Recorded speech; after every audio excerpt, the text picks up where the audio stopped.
Welcome everyone to Loudenvielle, and this is sweating next to the course markers. Am I inside it? Am I outside it? Nobody knows. And anyway, it is really hot today, which is amazing because Poland was absolutely freezing. We've seen loads of stuff happening already. There's been big Hucks getting sent up the top.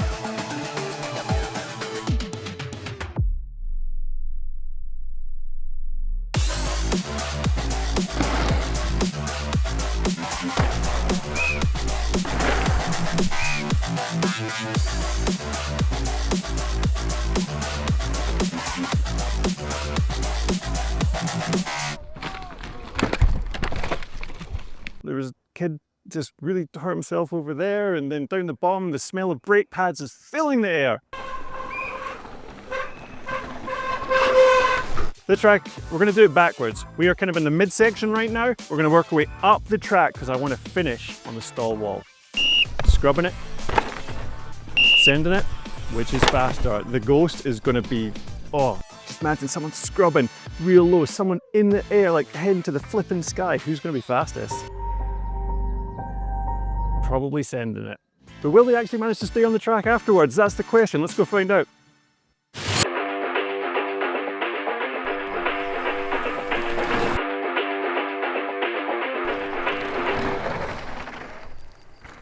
Make bucket loads of money with CathrowBet, your new friendly neighborhood betting platform with favorable odds and VIP pit casino nights. You will not be disappointed. Big, sexy prizes for all players. But the winner, me, takes all. Think mountain bike, think CathrowBet. This section of track's causing a lot of problems. This was on the live feed in past races, and lots of people had problems here, like coming in over the crest a little bit too fast. I think even possibly Charlie Hatton crashed on this bit. I might be remembering wrong, someone will correct me in the comments. And the reason this is so difficult is the turn-in is a 90-degree left-hand turn-in into like a vertical drop, and you land in holes, on-off camber, it's super steep, and everything is powder.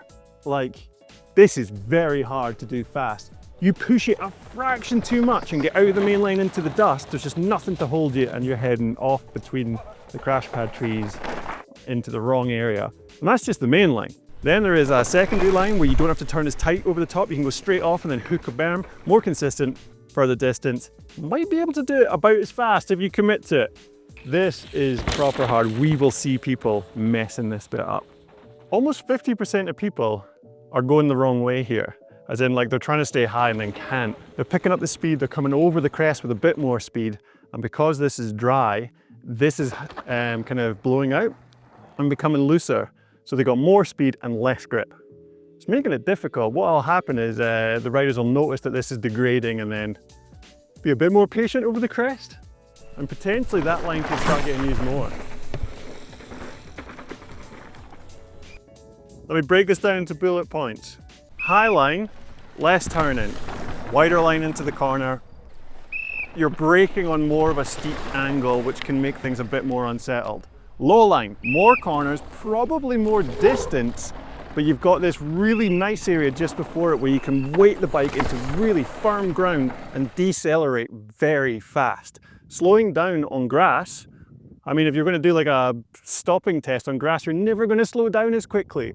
So you can actually come in hotter, slow down quicker, and the corner's banked enough that even though you've not set up wide, you can still do it fast. You would think this high line would be way quicker, but it's not. It's quite similar. That is interesting. So, a bit further up, come on. Super fast. Crazy fast. All the outsides just terrifying. Yo. So like when the conditions are super dry like this, we got this kind of dirt, turns to powder, dirt disappears, and what often happens is corners blow up. This one's getting a big hole and it's going to start pushing over the top. So a lot of riders are trying to inside it. We just saw Tyler Waite do it. Saw, I think maybe Till all around do it. Maybe Max. I get them confused. But then someone just committed to the hole. I think it was Max. It was so fast. So at the moment, hitting the hole is quicker, but it won't be for long. Oh. Oh, Cathro! I thought I was shorter. We made it. So up at the stall wall. And interestingly enough, there's a bit of a headwind, which probably isn't as bad as a crosswind would be. That's interesting. So Ronan was one of the first to send it this morning.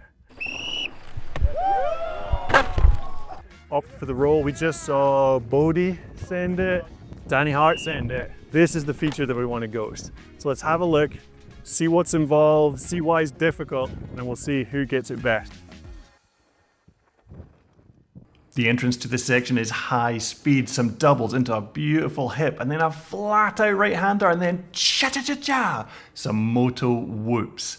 These moto whoops, they come from Motocross, the bikes just batter across them, and it is fun to ride and very cool to watch. There's 5 moto whoops, then a flat tabletop that the riders ride across, and then a small step down off into the next feature. It happens so quick though, you can barely tell what's happening. You can do it in different ways. You can skim it like Aaron Gwynn, just across the crest before stepping down off of it, or like Rude Boy here, you could do a manual tap on that third one in, gap onto the flat, and then step down off. Or if that's feeling a bit too simple for you, you could do it like Mr. Gearbox Wilson here. He doubles in, perfectly backside, skips onto the flat, step downs off into the next feature. Or if you want to just miss them, you can try and pull like Huck Lord, Henry Kerr here, not quite make it, bounce, and then somehow steez his way out of it over the stall wall to a little bit of a harsh gearbox case on a rock on the ground. Let's see that in real time. Oh! Come on! So the stall wall that Henry went over there, that's a feature that dictates the speed of this section. You have to slow down for it or it'll just send you to the moon. So if we play Benoit again, listen for his brakes and the compression. There. Hard brake to scrub the speed.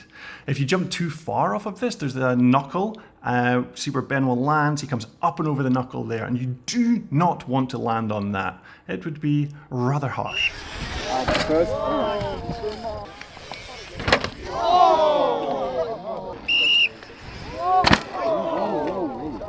So you can hit it faster by absorbing the wall like this guy. Watch this, he stands up tall to lift his main body mass up as high as he can. Then he lets the bars come up towards his body to keep his chest and main body mass moving forward and not up. He pushes the bars forward while letting the back wheel come up to his bum so he doesn't get kicked into a nosedive as he goes off of the feature. Nice and low and fast. The reason you want to do this is because you're trying to make your main body mass go forward and not up.